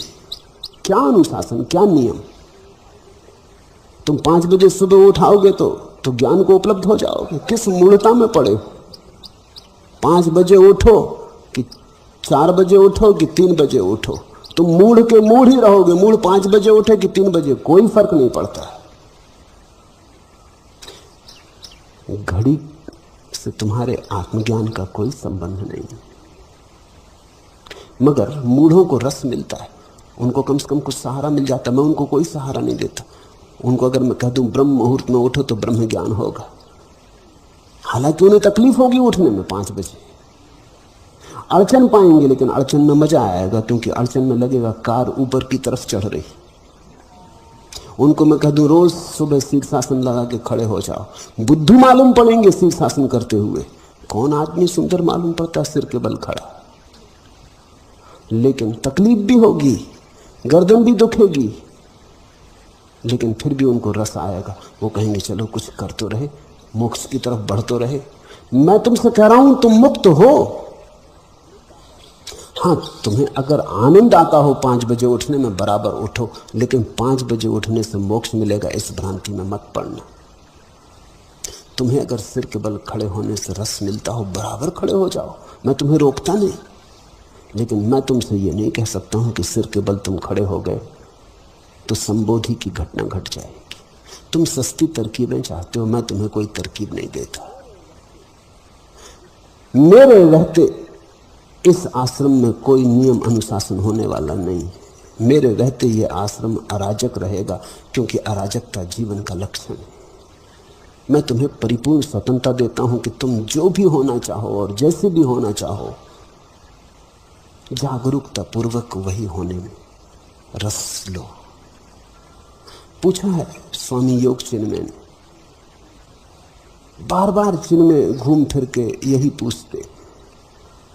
जिन मुर्दा आश्रमों में उनको जाने का दुर्भाग्य से अवसर मिला, उनसे पीछा नहीं छूटता, क्योंकि कहीं कोई 1 दफा भोजन करते, कहीं कोई 3 बजे रात उठते, कहीं कोई सिर के बल खड़े होते, नौली धोती करते, कहीं कोई योगासन साधते, कहीं क्रिया योग, कहीं कुछ, और सब एक जबरदस्त अनुशासन की तरह कि न किया तो पाप, अपराध, किया तो पुण्य। ये मूढ़ता के लक्षण है। मैं तुम्हें स्वतंत्रता देता हूं, मैं तुम्हें अपराधी नहीं सिद्ध करना चाहता किसी भी कारण से, क्योंकि नियम दूंगा तो उसके पीछे अपराध का भाव आता है। किसी दिन 5 बजे सुबह तुम ना उठ पाए तो पीछे से अपराध का भाव आता है कि आज आज्ञा का उल्लंघन हो गया, तुम्हें मैंने अपराधी कर दिया। 5 बजे उठने से तो कुछ मिलने वाला था नहीं। इतनी सस्ती बात नहीं। स्वास्थ्यपूर्ण है 5 बजे उठो, लेकिन मोक्ष से कुछ लेना देना नहीं। ताजी हवा होती है, सुंदर सुबह होती है, एस्थेटिक है, सौंदर्य का जिन्हें बोध है वो सुबह 5 बजे उठेंगे, लेकिन धर्म से इसका कुछ लेना देना नहीं। जिन्हें थोड़ा काव्य का रस वो चूकेंगे नहीं, क्योंकि सुबह 5 बजे जैसी दुनिया होती, जैसी सुंदर, आदमी से अछूती। अभी सब बुद्धू और बुद्धिमान सब सो रहे हैं, अभी दुनिया अछूती जैसी भगवान ने बनाई होगी, कुछ कुछ वैसी। तो 5 बजे जिनको थोड़ा भी जीवन में रस है वो जरूर उठेंगे। मेरी बात को तुम समझ लेना, मैं ये नहीं कह रहा हूं कि तुम 5 बजे मत उठो, मैं तो कह रहा हूं जिनमें थोड़ी भी समझ है वो जरूर उठेंगे। लेकिन ये अनुशासन नहीं है। उठे तो तुम्हारी मौज, उठे तो तुमने लाभ लिया, फल मिल गया। तुम्हें मैं कोई प्रमाण पत्र न दूंगा कि तुम महाज्ञानी हो क्योंकि 5 बजे उठते, क्योंकि तुम उठे तो तुमने लाभ ले लिया, अब और कुछ प्रशंसा की जरूरत नहीं। अगर न उठे तो तुम चूक गए। एक सुंदर सुबह थी मौजूद, तुम्हारे द्वार खटखटाई थी, तुम पड़े सोए रहे, घुर्राते रहे। बाहर संगीत फैल रहा था, सुबह का सूरज उगा था, तुम आंखें बंद किए अपनी तंद्रा में पड़े रहे, तुम चूक गए। दंड तुम्हें काफी मिल गया। अब और मैं तुम्हें इसके ऊपर से अपराधी सिद्ध करूं कि तुमने आज्ञा का उल्लंघन किया, ये तो गलत हो जाएगा। मुल्ला नसरुद्दीन एक दिन जा रहा था अपनी कार से, तेज चला रहा था, पुलिस वाले ने रोका। पुलिस वाले के रोकते ही पीछे पत्नी बैठी थी मुल्ला की गाड़ी में। वो एकदम मुल्ला पर नाराज होने लगी कि 1000 दफे कहा कि तुम आंख के अंधे हो, तुम्हें दिखाई नहीं पड़ता, इतनी तेजी से कार मत चलाओ, तुम्हें मीटर नहीं दिखाई पड़ता। और तुम्हें मैं पूरे वक्त चिल्लाती रहती हूं कि बाएं घूमो दाएं घूमो, फिर भी तुम चले जा रहे हो। न तुम्हें लाइट दिखाई पड़ते कि अभी गाड़ी जाने की है कि नहीं है, तुम होश में हो। वो पुलिस वाला ये सब सुनता रहा। आखिर उसने मुल्ला से कहा, आप जाइए, आपको सजा पहले ही काफी मिल चुकी, अब और क्या सजा है इससे, ये पत्नी काफी। जो आदमी सुबह नहीं उठा उसे सजा काफी मिल चुकी, अब और क्या उस बेचारे को, गरीब को और दंड दे रहे हैं कि पापी, कि अपराधी, कि आज्ञा का उल्लंघन हो गया। नहीं, मैं तुम्हें कोई अनुशासन नहीं देता, मैं तो तुम्हें सिर्फ केवल एक बोध मात्र देता हूं कि तुम जो भी करो जाग के करो। अब रह गई बात, पूछा है अनिवार्य साधना, कुछ अनिवार्य नहीं है यहां, क्योंकि जो भी अनिवार्य हो वो बंधन बन जाता है, जो करना ही पड़े वो बंधन बन जाता है। इसी तरह तो हमने बहुत सुंदर चीजें खराब कर दी। जो करना ही पड़े उसका रस ही खो जाता है। तुम गए, माँ है तो उसके पैर छूना ही चाहिए, वो अनिवार्य है, तो माँ के पैर छूते हो, मजा खो गया, अनिवार्य हो गया। उससे मौज चली गई, उसमें से मुक्ति चली गई। अब तुम छूते हो क्योंकि माँ है और सदा छूना चाहिए, इसलिए छूते हो, एक नियम, औपचारिकता। मुल्ला एक दिन अपने घर आया और उसने देखा उसका मित्र उसकी पत्नी को चूम रहा है, तो बड़ा हैरान हो गया, सत्ते में खड़ा हो गया। मित्र भी घबरा गया, पत्नी भी घबरा गई, और वो कुछ बोले ही नहीं। मित्र ने पूछा, कुछ बोलो तो। उसने कहा, बोले क्या, मुझे तो करना पड़ता है ये, लेकिन तुम क्यों कर रहे हो? मुझे तुम्हारी बुद्धि पे तरस आता है।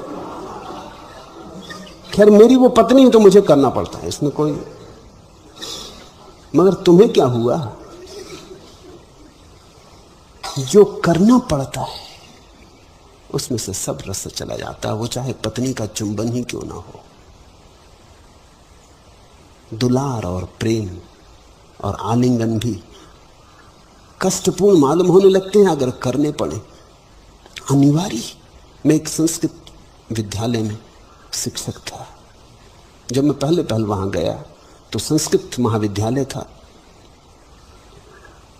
तो पंडितों का राज्य था वहां। तो मैं तो बिल्कुल एक उपद्रव की तरह वहां पहुंच गया। कुछ भूल चूक हो गई सरकार की, वो मुझे वहां ट्रांसफर कर दिया।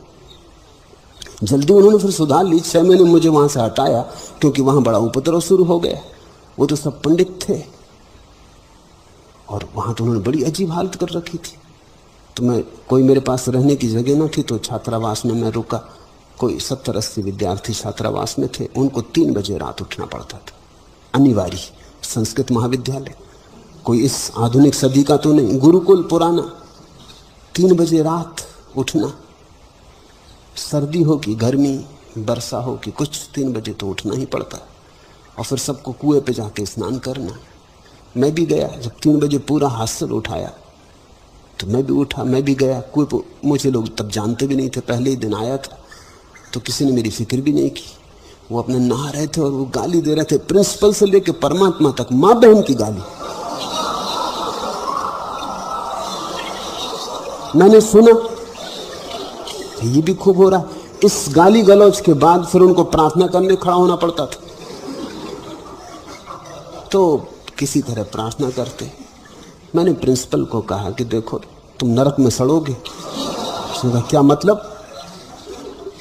मैंने कहा कि ये लड़के 70 लड़के रोज सुबह अनिवार्य रूप से प्रिंसिपल से लेकर परमात्मा तक को गाली देते। तुम्हें गाली नहीं ठीक, मगर परमात्मा को गाली पड़ रही, तुम इसके कारण। ये अनिवार्यता खतरनाक है, मैंने कहा। उसने कहा नहीं, ये अनिवार्य नहीं है, जैसा कि लोग हमेशा कहते, ये तो लोग अपनी स्वेच्छा से, अपने मजे से करते। तो मैंने कहा फिर मेरे हाथ में आप दे दो, मैं नोटिस लगा देता हूं, और कल 3 बजे सुबह आप भी कुएं पे मौजूद हो जाना और मैं भी हो जाऊंगा। नोटिस मैंने लगा दिया कि जिनको करना हो स्नान 3 बजे केवल वे ही उठे, जिनको प्रार्थना में सम्मिलित होना हो केवल वे ही उठे। कोई अनिवार्यता आज से नहीं। मेरे और प्रिंसिपल के सिवाय कुएं पे कोई नहीं। मैंने पूछा कहो जनाब, अब अगर हिम्मत हो तो डूब जाओ कुएं में। उसने मुझे 6 महीने के भीतर वहां से कहा कि आप यहां से जाओ। ये सब गड़बड़ कर दिया। सब ठीक चल रहा था, इसको ठीक चलना कहते हो? अनिवार्यता। प्रार्थना और अनिवार्य हो सकती, प्रेम और अनिवार्य हो सकता है, पूजा और अनिवार्य हो सकती है। अनिवार्य तो केवल चीजें कारागृह में होती, जीवन में कुछ भी अनिवार्य नहीं। भूल के भी किसी चीज को अनिवार्य मत करना, अर्थ उसी क्षण उस चीज का मूल्य नष्ट हो जाएगा। जीवन बड़ा नाजुक है, फूल जैसा नाजुक है। इस पर अनिवार्यता के पत्थर मत रख देना, नहीं तो फूल मर जाएगा। मुझसे कोई आके भी पूछता है, आश्रमवासी हैं, मुझसे पूछते हैं आके कि हम अनिवार्य रूप से आपको सुबह सुनने आए। मैं कहता हूं भूल के मत आना, अनिवार्य हो मुझे सुनने। तुम मुझे गालियां देने लगोगे, तुम्हें आना हो तो आना, तुम्हें ना आना हो तो ना आना। और भूल के भी अपराध अनुभव मत करना कि हम आश्रम में रहते हैं और हम सुनने ना गए और लोग इतने दूर से आते। इसकी फिक्र छोड़ो, तुम्हारी जब मौज हो तब तुम आ जाना। तो अगर महीने में तुम एक बार भी आए तो इतना पालोगे जितना कि अनिवार्य आके महीने भर में भी नहीं पा सकते थे, क्योंकि पाने की घटना तो प्रेम से घटती है। तो यहां अनिवार्य कुछ भी नहीं। और अनुशासन जो बाहर से थोपा जाए वो तो बेड़ियां हैं। मैं तुमसे कहूं कि ध्यान करो, ये भी कोई बात हुई? मैं रोज सुबह समझा रहा हूं ध्यान का रस, बहाता रसधार सुबह रोज ध्यान की। गंगा तुम्हारे सामने कर देता हूं। अब ये भी तुमसे कहूं कि रोज गंगा में स्नान करो, कि रोज पियो जलधार। अब ये तुम्हारी मर्जी है। इतना क्या कम है कि मैंने गंगा तुम्हारे सामने ला दी। अब ये भी मुझे करना पड़ेगा। गंगा का इतना गुणगान कर दिया, अब ठीक है, अब तुम्हारी मौज। तुम्हें ध्यान करना हो करो, ना करना हो ना करो। लेकिन मैं तुमसे ये नहीं कहूंगा कि अनिवार्य रूप से तुम्हें ध्यान करना है, क्योंकि जैसे ही अनिवार्य हुई कोई बात वैसे ही गड़ने लगती, कांटे की तरह गड़ने लगती। ध्यान जैसी महिमापूर्ण चीज को खराब तो मत करो। तो तुम पूछे हो कि अनिवार्य साधना निश्चित होती आश्रमों में जिसका अभ्यास उन्हें नियमित करना होता है। नहीं, यहां मेरे पास कुछ भी नियम नहीं है और ना कोई अभ्यास है तुम्हें देने को। सब अभ्यास अहंकार के, अध्यात्म का कोई अभ्यास नहीं।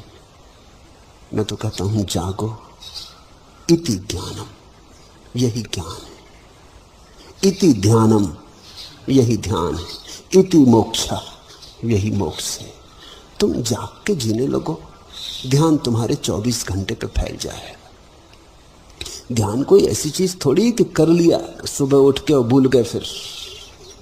ध्यान तो ऐसी धारा है जो तुम्हारे भीतर बहनी चाहिए।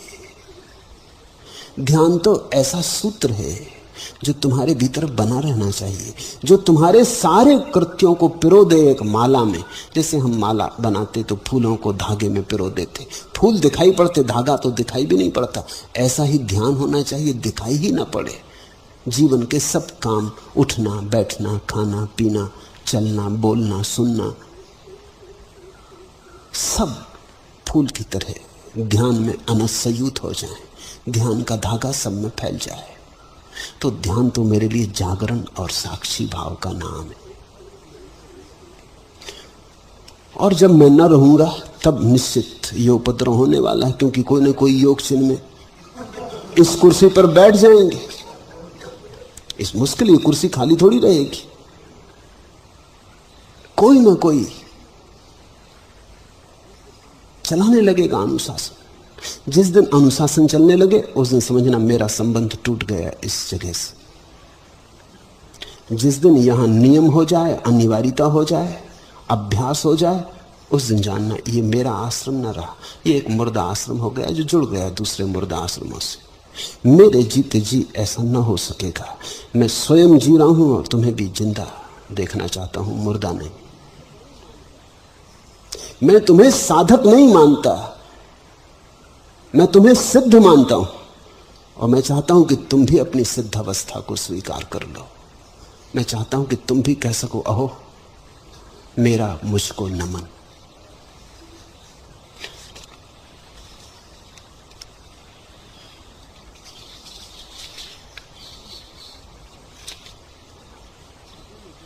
चौथा प्रश्न, आबू में जो अनुभव हुआ था वह अब प्रगाढ़ हो गया है, सतत आनंद का भाव बना रहता है, जीवन धन्य हो गया प्रभु। जो अनुभव में आया है उससे कह नहीं पाती, अहोभाव के सागर में तर रही हूँ, मेरे अनंत प्रणाम स्वीकार करें। पूछा है हेमा ने। हेमा को जो आबू में हुआ था वो निश्चित अनूठा था, जिसको ज़ेन फकीर सतोरी कहते। समाधि की पहली झलक हेमा को आबू में घटी, इतनी आकस्मिक थी कि वो खुद भी भरोसा न कर पाई। 3 दिन तक वो हंसती ही रही, उसका हंसी देखने योग्य थी। वैसी हंसी तुम्हें फिर कहीं और सुनाई नहीं पड़ सकती। वैसी हंसी केवल सतोरी के बाद ही आती। ये मैंने उससे तब कहा भी नहीं था कि ये सतोरी है, आज कहता हूं, क्योंकि उस वक्त कहने से उसका अहंकार मजबूत हो सकता था। अब डर नहीं। वो 3 दिन तक हंसती ही रही, उसकी हंसी बड़ी अलौकिक थी, वो रुक ही ना पाती थी, अकारण सतत हंसी जारी रही।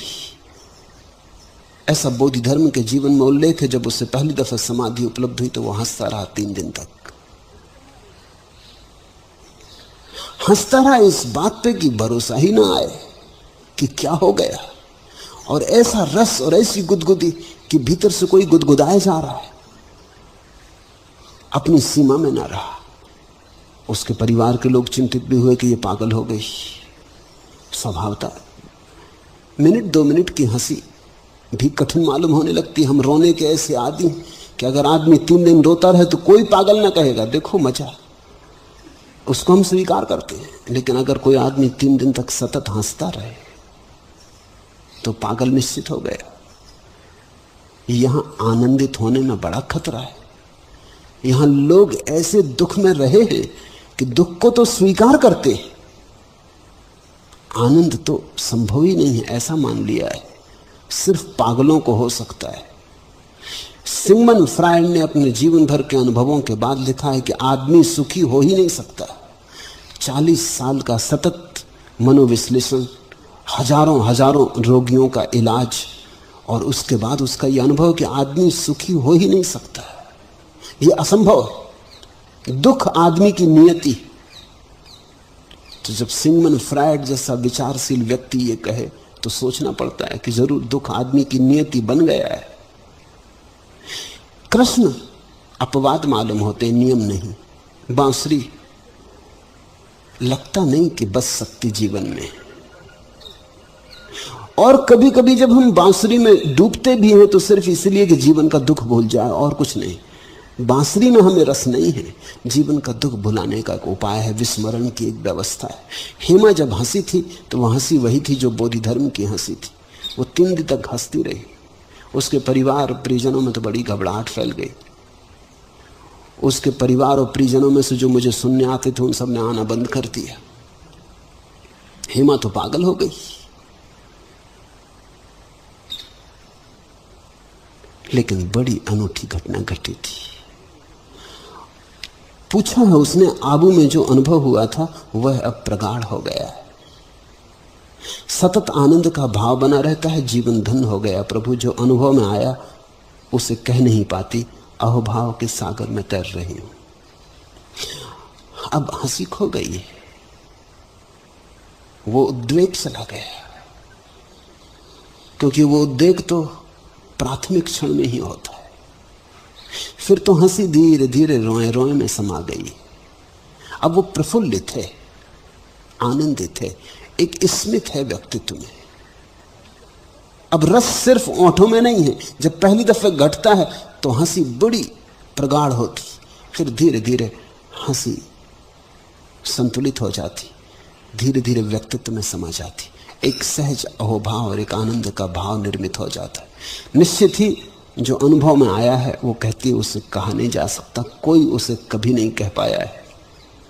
जितना ज्यादा अनुभव में आता है उतना ही कहना मुश्किल हो जाता है। बाहर वह खोया पाया मैला उजला, दिन दिन होता जाता वयस्क, दिन दिन धुंधलाती आंखों से सुस्पष्ट देखता जाता था, पहचान रहा था रूप, पा रहा वाणी और बूझता शब्द, पर दिन दिन अधिकाधिक हकलाता था।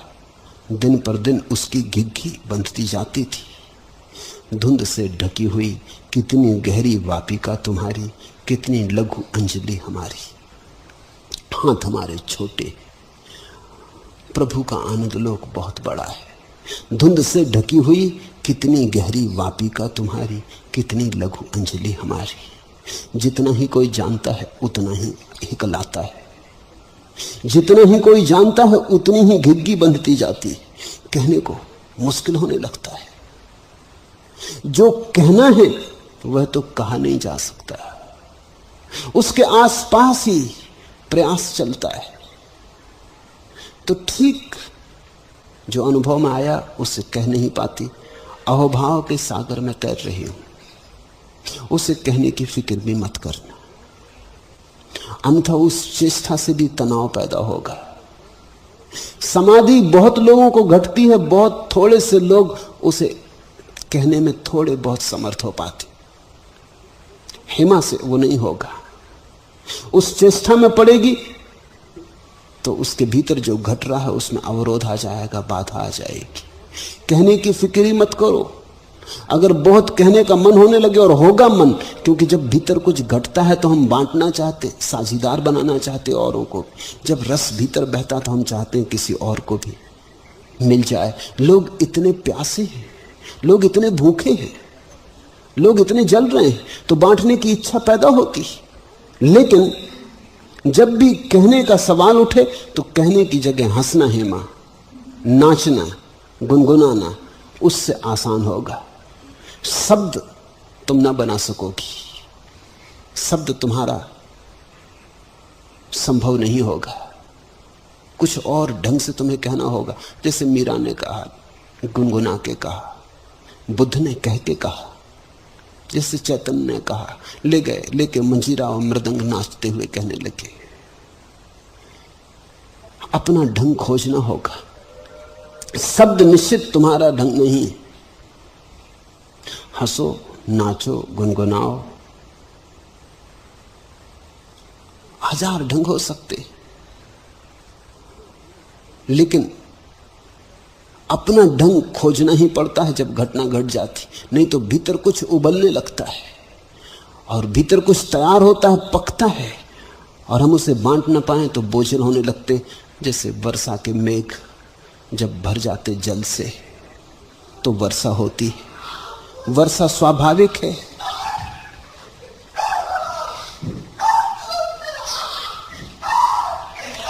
संत छोड़ दो,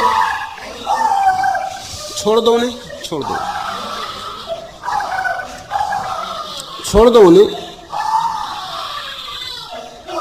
वो शांत हो जाएंगे। छोड़ दो, बिल्कुल छोड़ दो, अलग हट जाओ, दूर हट जाओ उनसे।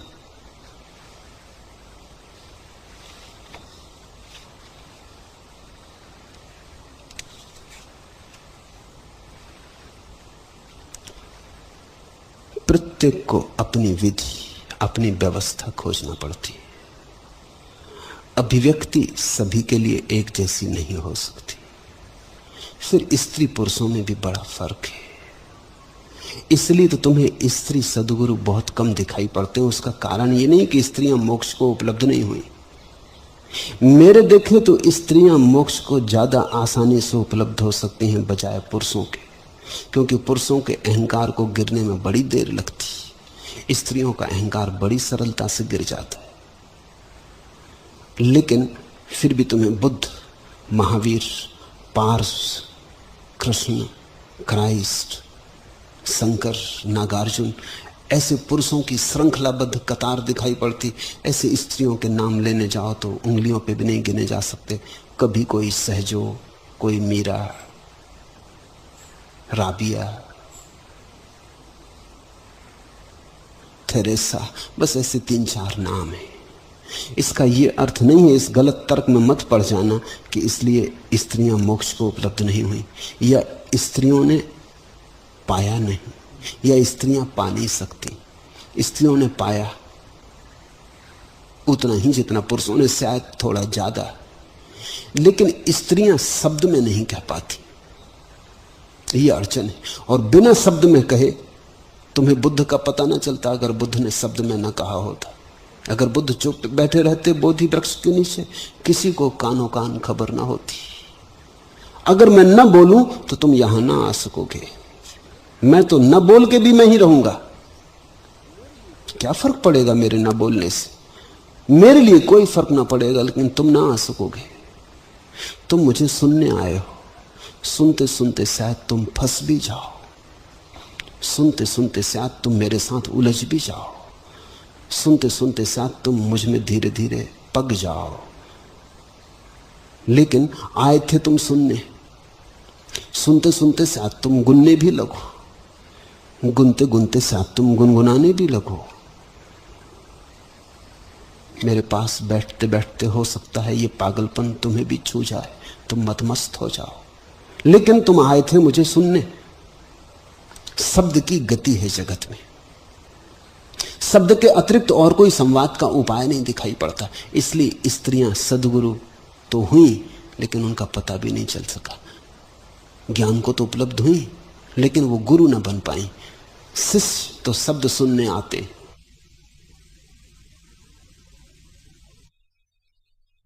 मीरा ने ऐसे अद्भुत भजन गाए, फिर भी कोई शिष्य थोड़ी पैदा कर पाई मीरा। कोई मीरा की स्थिति सद्गुरु की तरह थोड़ी है। अद्भुत गाया, जिन्होंने सुना उन्होंने भी रस पाया, लेकिन गुरु की स्थिति तो नहीं बन पाई, क्योंकि गुरु का तो अर्थ यह है जो मीरा को मिला था वही वो दूसरों को भी मिलाने में सहयोगी हो जाती। वो नहीं हो पाया। स्त्री के चित्त की अपनी व्यवस्था है। तो मैं हेमा से यही कहूंगा, अगर तुझे भर जाए भाव, बांटने का मन होने लगे और शब्द कहने को ना मिले, किसी के पैर दबाने लगना, वो तेरा रास्ता होगा। किसी का सिर दबाने लगना, किसी को गुनगुनाना, खोजना कोई उपाय। शब्द तो तेरा उपाय नहीं हो सकता, लेकिन बांटना तो पड़ता है। बिना बांटे रहा नहीं जा सकता। जब सुगंध आ गई फूल में तो पखरी को खिलना ही होगा, सुगंध को विसर्जित होना ही होगा। गंध चढ़ेगी पंखों पर हवा के, जाएगी दूर दूर लोगों तक, तो नियति पूरी होती। एक कल्पना के दर्पण, तन मन तुझ पर अर्पण, जब होंगे तेरे दर्शन धड़कन हर्षु होगी। कोयल की तरह मेरा चंचल मन मचलेगा, जब आम के पेड़ों पर हर्षु कुकू होगी। जब समाधि की पहली झलक आती तो ऐसा ही होता है। एक कल्पना के दर्पण, तन मन तुझ पर अर्पण, जब होंगे तेरे दर्शन धड़कन हर्षु होगी। तब तुम्हारा हृदय ही नहीं धड़कता। जब समाधि फलित होती तब तुम पहली दफे पाते हो तुम्हारे हृदय के साथ सारा जगत धड़क रहा है। पत्थर भी धड़क रहे, वहां भी हृदय, वृक्ष भी धड़क रहे, चांद तारे भी धड़क रहे। तब तुम्हारी धड़कन के साथ सारा जगत एक लयबद्ध, एक छंदोबद्ध गति में आ जाता। एक गीत, एक संगीत जिसमें तुम अलग नहीं हो, एक विराट ऑर्केस्ट्रा के हिस्से हो गए हो। कोयल की तरह मेरा चंचल मन मचलेगा जब आम के पेड़ों पर हर्षु कूकू होगी। ये किसी बाहर की कोयल की बात नहीं और ये किसी बाहर के आमों की बात नहीं। भीतर भी वसंत आता है, भीतर की कोयल भी कूकू करती है। उस घटना के करीब है हेमा। अगर चलती रही और इस बात को सुनकर कि मुझे समाधि की पहली प्रतीति हुई है, अकड़ ना गई, क्योंकि उस अकड़ में ही मर जाता सब। इसलिए पहली दफा वर्षों पहले जब उससे आबूम हुआ था, मैंने कुछ कहा नहीं, मैं चुप ही रहा। अब कहता हूं, लेकिन फिर भी खतरा तो सदा है। अब इस बात को बहुत अहंकार का हिस्सा मत बना लेना, नहीं तो जो हुआ है वो वहीं अटक जाएगा। जहां अहंकार आया वहीं गति अवरुद्ध हो जाती। ऐसा हुआ है तो ये मत सोचना कि मेरे किए हुआ है, ऐसा सोचना प्रभु का प्रसाद है। ऐसा सोचना कि कृतज्ञ उसका आशीष है। ऐसा सोचना कि मैं अपात्र, कैसे ये हो पाया, आश्चर्य। अहो अहो भाव का इतना ही अर्थ है कि भीतर अहो का भाव उठता रहे कि अहो मुझे होना नहीं था और हुआ, मैं पात्र नहीं थी और हुआ, अपात्र थी और हुआ। उसकी अनुकंपा अपार है।